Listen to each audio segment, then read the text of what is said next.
Welcome to the Jaron Jarvis channel. I am Jaron Jarvis. Today, I would like to introduce to you, it was all a joke, until it came true. I never really had an imagination as a child.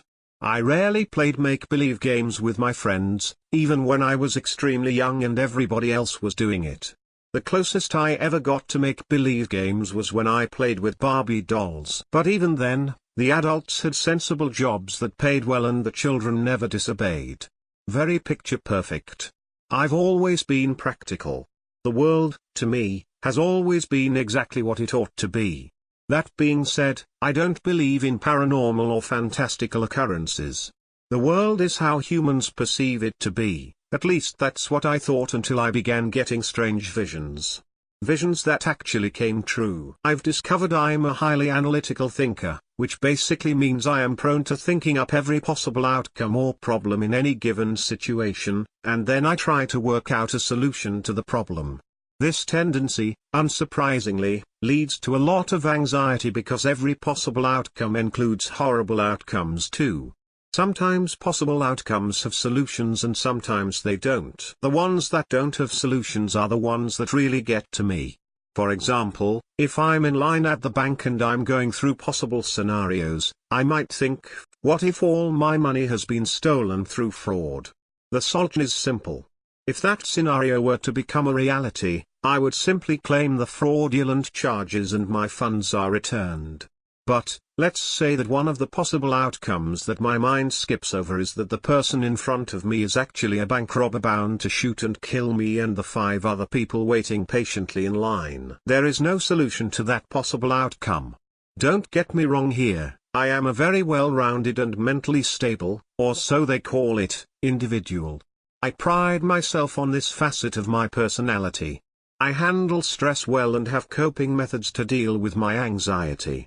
One method is to remind myself that the horrible, unsolvable, imaginary outcomes that I concoct will not happen. But this coping method has become useless these past few months because recently, the horrible things do happen. These visions, if you would even call them that, are not always bad. Sometimes it might just be that they're out of my favorite ice cream at the local parlor and I'll have to choose another.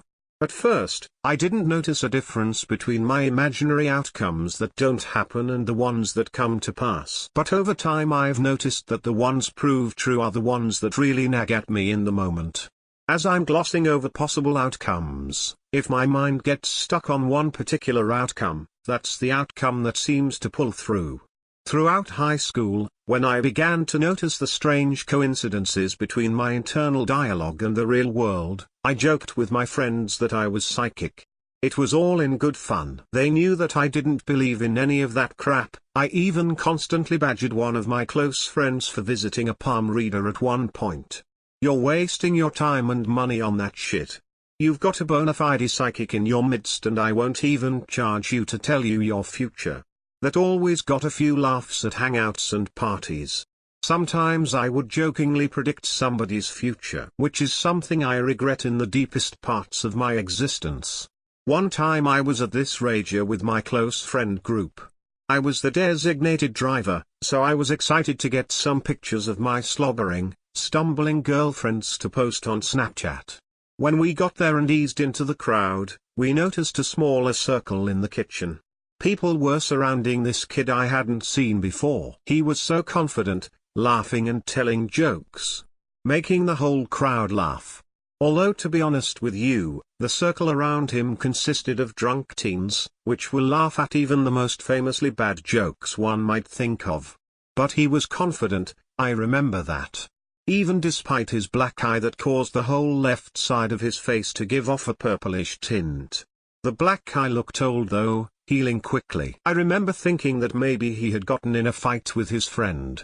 Maybe he tried to steal another guy's girlfriend. Maybe his dad beat him. Very typical, always theorizing and going on and on about possible causes, outcomes, and random occurrences. When the crowd around the boy subsided to down more shots, I told my friends I would meet up later. I walked over to this handsome and funny mystery boy, I told you I was a well-rounded and sociable individual, and started a conversation. I don't remember what was said honestly. I was in a fog of flirtatious frenzy. He told me he was the designated driver for his friends tonight as well. I remember I liked that. I also remember, clearly and with great dread each time it sweeps past my conscious mind, what happened next. After an hour or two of talking with what seemed to be the only other sober person at the party, my friend, drunk as hell by then, staggered over and caught me making eyes at Mystery Boy. I still hadn't learned his name. She was the kind and helpful friend, even when she was drunk. She wanted me to reel this one in.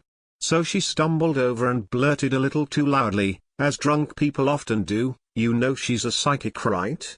She then giggled and promptly laid on the ground and fell asleep. Mystery Boy and I had a good laugh and I quickly tried to explain. "It's a running joke my friends and I have. I'm not like really psychic. I would die before I had this boy thinking I was some crazy spiritualist vegan who thought she could read auras." He then asked me to tell him his future and smiled tauntingly. He was teasing me, and I liked it.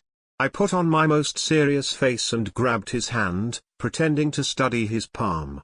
I scanned my brain for a witty and charming reply and I settled on a dark and mysterious one that nagged me. I looked him in his eyes, one of his partly swollen shut from the shiner. He was still cute with it. And I said, "You will die a merciful death, moments before discovering your worst nightmare." He looked at me strangely, and I worried for a moment that I had freaked him out beyond repair. But he flashed a smile and laughed. "So you're one of those goth girls who love death and destruction?" I was relieved. "I guess so," I replied. We both laughed. His friend butted in and said he was ready to go home. I was mad at his friend. He was ruining my chances. We said our goodbyes, but didn't exchange numbers or even names for that matter. I went home feeling accomplished though, and I asked my friends the next day if there was another party soon. Maybe Mystery Boy would be there. The week went by like the others did. I worried over possible outcomes and turned in my homework on time. On Friday morning the following week, almost 2 weeks after meeting Mystery Boy, an announcement came over the intercom. It was the principal. I wasn't listening. I played Candy Crush and scrolled through Twitter, and I even skimmed through Reddit, losing track of time before realizing that the announcement was still playing almost 15 minutes later. I looked around. People were crying. What had I missed? I texted my friends and asked them to recap. A boy had died while swimming in the river on the north end of town. The principal had invited anyone who needed counseling to come to the office to speak with a student advisor. The boy's name was Jason. At this point you've probably guessed. This was Mystery Boy from the party and I had predicted his death. You're right, but at the time, I didn't know it yet. I was happily oblivious. That is, until Monday morning when the school was plastered with his face. I went berserk, as you would imagine. My stupid cryptic prophecy played over and over in my head.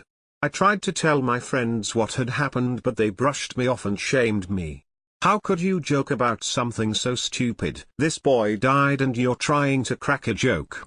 They wouldn't believe me. They didn't even remember meeting him at the party, they were too shit-faced. I went to the counselor. I didn't tell her what had happened though. They would put me in a psych ward if I did. Instead, I went in posing as a friend of the dead boy and asked more about the situation. I've always been good with words, and I have a trustworthy face. But what the counselor told me next was extremely confidential. I don't know why she told me. The police had pieced together the incident. But it was still under investigation so I wasn't to tell anybody what the counselor was about to reveal to me. The boy's father had been abusive, often beating his wife and children. Jason had gone for a swim after a particularly brutal argument with his father and that's when he drowned. When his body was found, the police went to his home to bear the bad news to his family. When nobody answered, they tried at the unlocked door and found the family had been shot and killed. An apparent murder followed by a suicide.